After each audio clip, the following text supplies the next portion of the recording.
একটা সময় আপনারা নিজেরাই ঘোষণা করবেন নীলফামারী হচ্ছে বাংলাদেশের প্রথম দুর্নীতিমুক্ত জেলা। একেবারে মুক্তি যদি নাও হয়, আমরা যাতে ওই দিকে আগাতে পারি, এই সহযোগিতাটা সবাই করবেন। এটার জন্য আমাদের যা যা করা দরকার আমরা সবটা করবো।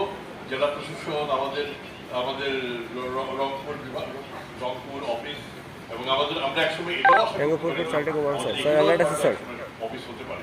কাজে সবকিছু মিলিয়ে আপনাদের সবার সহযোগিতায় আমি বিশ্বাস করি একটা সময় এখান থেকে আওয়াজ হবে যে আমরা নীলফামারী দুর্নীতিমুক্ত অনেকটাই হয়ে গেছে। আর সবচেয়ে বড় কথা, আমাদের মধ্যে এখন যেটা সবচেয়ে বড় সমস্যা, নিজেরা দুর্নীতিকে ঘৃণা করি কিনা। আমাদের কাছে দুর্নীতিগ্রস্ত মানুষ যদি টাকা পয়সা থাকে, যদি আমাদের দাওয়াত করে খাওয়াতে পারে, আমরা খুব সন্তুষ্ট থাকি তাদের উপরে। এখন আমরা যদি এই দুর্নীতিগ্রস্ত মানুষদের একটু ঘৃণা করতে না শিখি, তাহলে কিন্তু এই সম্পদটা খুব সহজে যাবে না। যেটা আপনারাই শুরু করুন, ঠিক আছে আমরা দুর্নীতিবাজদের অ্যাভয়েড করব, তাদের এড়িয়ে চলব।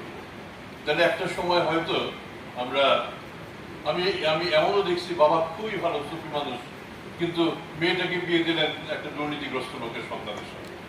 যে এরকম হয়ে গেলে পরে তো খারাপ আর ভালো বিষয় এমন একটা অবস্থা হয়ে যাবে, আমরা তখন কাকে বাদ দেবো, কাকে রাখবো?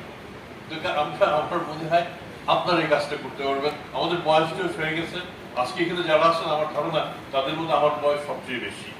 তো কাজেই এই বার্ধক্যে এসে আমি যদি একটা ভালো নীলফামারীর স্বপ্ন দেখতে পারি, এটাও আমার জন্য একটা বড় ব্যাপার। আমি সেই ক্লাস 3-তে যখন পড়ি 1965 সালে, সেই সময় নীলফামারীর লোকের কথা বলেছি, যিনি টাকা পেয়ে, যিনি স্বর্ণালঙ্কার পেয়ে ফেরত দিয়ে এসেছেন।